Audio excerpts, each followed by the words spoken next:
एक शाम प्राची टीवी पर सीरियल देख रही होती है। तभी उसकी सास वहां आती है। अरे सीरियल में तो ऐसे मग्न है जैसे आज रात का खाना पड़ोसी आकर बनाएंगे। मुझे पता ही नहीं था आपने अपने बेटे की शादी पड़ोस में भी की हुई है। हैं? मतलब? मतलब इस घर में सारा काम बहू ही करती है, आप तो सिर्फ खर्राटे मारती हैं। अच्छा जी, फिलहाल तो तुम आराम फरमा रही हो, चलो जाओ, ये मेरे टीवी देखने का समय है। आहा, इसीलिए मुझे भगाया जा रहा है। सॉरी, अब तो बिल्कुल नहीं जाऊंगी। प्राची की इस बात पर दोनों सास बहू के बीच टीवी रिमोट के पीछे बच्चों जैसे छीना झपटी शुरू हो जाती है, जिसके बीच श्लोक भी काम से घर वापस आ जाता है। हाँ, आज मेरी चूहे बिल्ली की जोड़ी किस बात पर झगड़ रही है? अरे तेरे बीवी मुझे टीवी ही नहीं देखने दे रही। अरे तुम्हारी मम्मी मुझे खाना बनाने के लिए फोर्स कर रही है। अरे वाह, ऐसे बेतुके रीजन पर तो बच्चे भी झगड़ा नहीं करते। अरे मुझे कुछ मत बोल, सब इसने ही शुरू किया है। हाँ हाँ, जैसे आप तो बहुत दूध की धूली है ना। अरे बस, दोनों चुप। प्राची जाओ, खाने की तैयारी करो। और माँ तुम छोड़ो, तुम्हें क्या बोलूं, शांति से अपना सीरियल देखो, मुझे दोबारा लड़ने की आवाज सुनाई नहीं देनी चाहिए। ऐसा बोलकर श्लोक वहां से चला जाता है, जिसके पीछे पीछे प्राची भी कुछ न कुछ बड़बड़ाते हुए रसोई में चली जाती है। हाँ हाँ, सासू जी को तो कुछ बोलेंगे ही नहीं, बस मुझ पर ही हुक्म चलता है, खाना बनाओ, जैसे मैं इनके घर में खाना बनाने के लिए आई हूँ। इसी तरह शाम बीतती है और रात को श्लोक और प्राची की सास खाना खाकर सोने चले जाते हैं, लेकिन प्राची गुस्से में कुछ खाए बिना काम में ही लगी रहती है। इस घर में किसी को घंटा फिक्र नहीं पड़ता, मैं खाऊं या भूखी रहूं। प्राची कुछ देर के लिए रसोई से बाहर जाती है और जैसे ही वापस आती है तो वहां दूध का भरा ग्लास देखकर हैरान रह जाती है। फिक्र पूरी है, बस दिखाना नहीं है। प्राची दूध पीकर सोने चली जाती है और अगली सुबह एक बार फिर सास बहू का कार्टून नेटवर्क स्टार्ट हो जाता है। ये तुमने ही किया है। अरे अजीब जबरदस्ती है, मैं बोल रही हूँ मैंने कुछ नहीं किया। दोनों ने मिलकर पूरे घर को पागल खाना बनाया हुआ है।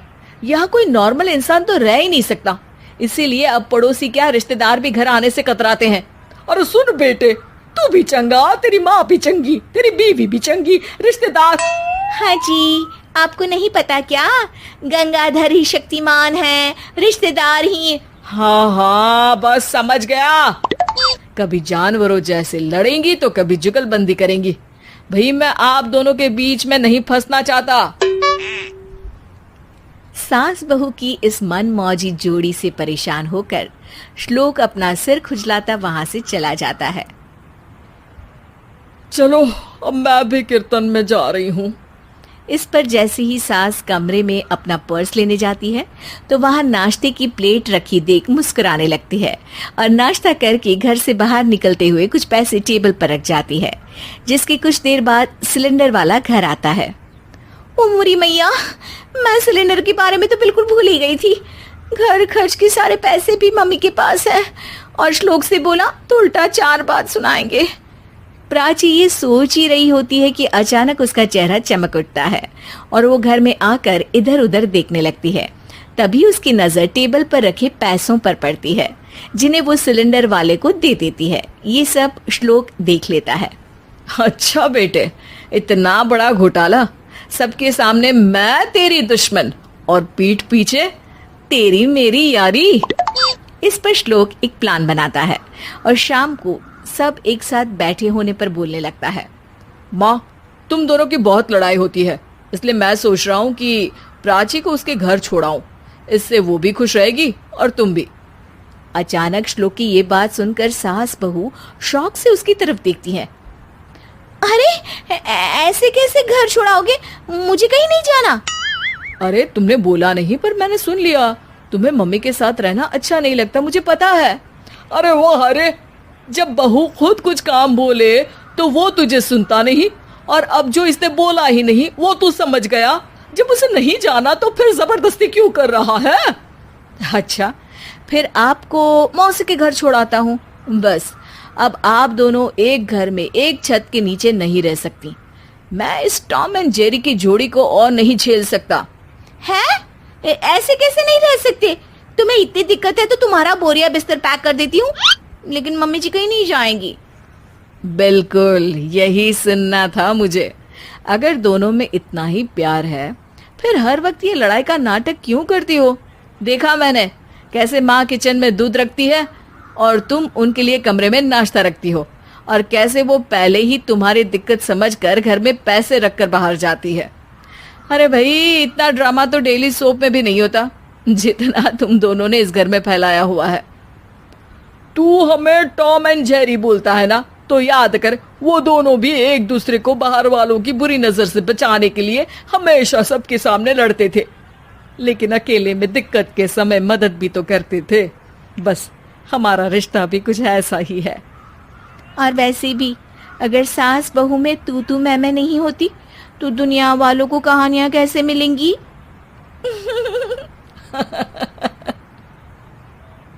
घर में बहुत काम है, आज तुझे स्कूल जाने की जरूरत नहीं है। लेकिन दादी, आज तो स्कूल में मेरा टेस्ट है। अरे एक दिन स्कूल नहीं जाएगी तो ऐसी कौन सी तेरी कलेक्टर की पढ़ाई छूट जाएगी? वैसे भी मैं देख रही हूँ आजकल तो बड़ी ढीठ हो गई है। अपनी दादी की बातें सुनकर बिंदु नाराज हो जाती है। तभी उसकी माँ कहती है, अरे बिंदु, इतनी छोटी बात पे मुंह फुलाने की क्या जरूरत है? दादी बिल्कुल सही कह रही हैं। लड़कियों को तो घर के काम काज सीखना चाहिए। अरे बहू, रमेश के लाड़ प्यार ने इसे बिगाड़ रखा है। कम से कम तू तो मेरी बात समझती है। अच्छा, मेरी पूजा का समय हो गया है, मैं पूजा करने जा रही हूँ। इतना कहकर रमेश की माँ वहां से चली जाती है। इस तरह बिंदु की दादी और माँ दोनों अक्सर उसे घर के कामों में ही उलझा कर रखते थे। कुछ दिनों के बाद राजू और बिंदु के 10वीं के रिजल्ट्स आते हैं। दोनों बच्चे दादी को अपना अपना रिपोर्ट कार्ड दिखाते हैं।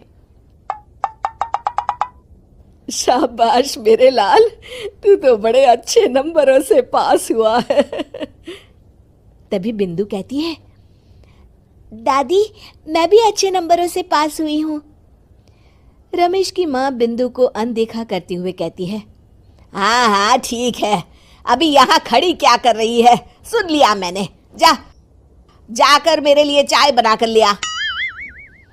बिंदु उदास होकर चाय बनाने किचन में चली जाती है। तभी राजू कहता है, दादी मैं क्रिकेट के कोचिंग सेंटर में एडमिशन लेना चाहता हूँ। अरे वाह राजू बेटा, ये तो तूने बड़ी अच्छी बात कही। तू कल ही अपना एडमिशन करा ले, जितनी भी फीस होगी मैं दे दूंगी।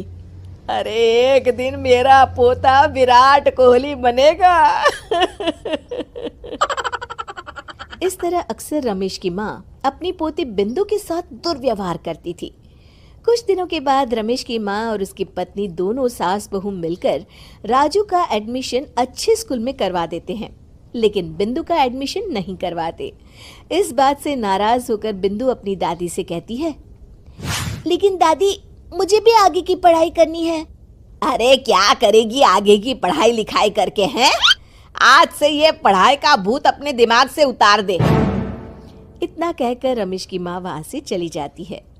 उस दिन के बाद से बिंदु की पढ़ाई हमेशा के लिए छूट जाती है और उसकी दादी उससे घर के सारे काम करवाना शुरू कर देती है।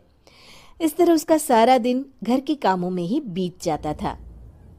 कुछ दिन बीत जाते हैं और एक दिन रमेश छुट्टियों पर घर आता है। बिंदु को घर के काम करते हुए देख उससे कहता है, अरे बिंदु बेटा, तुम स्कूल नहीं गई? पिताजी, दादी ने मेरा एडमिशन कराने से मना कर दिया है। वे कहती हैं घर पे रहकर घर के काम करना सीख। अपनी माँ का ये बर्ताव देख रमेश को बहुत गुस्सा आता है और वो अपनी माँ से कहता है, माँ ये तुमने क्या किया? आगे की पढ़ाई के लिए स्कूल में बिंदु का एडमिशन क्यों नहीं करवाया? अरे बेटा, लड़की जात है, ज्यादा पढ़ लिख कर क्या करेगी? वैसे भी शादी के बाद तो इसे घर के ही काम करने हैं ना। तुम किस जमाने में जी रही हो माँ? अगर कल्पना चावला के घर वाले भी तुम्हारी सोच के होते तो क्या वो पूरी दुनिया में हिंदुस्तान का नाम रोशन कर पाती? इसका स्कूल छुड़वाकर तुम इसका भविष्य बर्बाद कर रही हो, लेकिन मेरे रहते ऐसा नहीं होगा। बिंदु बेटा, कल ही तुम्हारा एक अच्छे स्कूल में एडमिशन करा दूंगा। तुम जितना चाहे उतना पढ़ो। मेरे होते हुए तुम्हें किसी बात की चिंता करने की जरूरत नहीं है।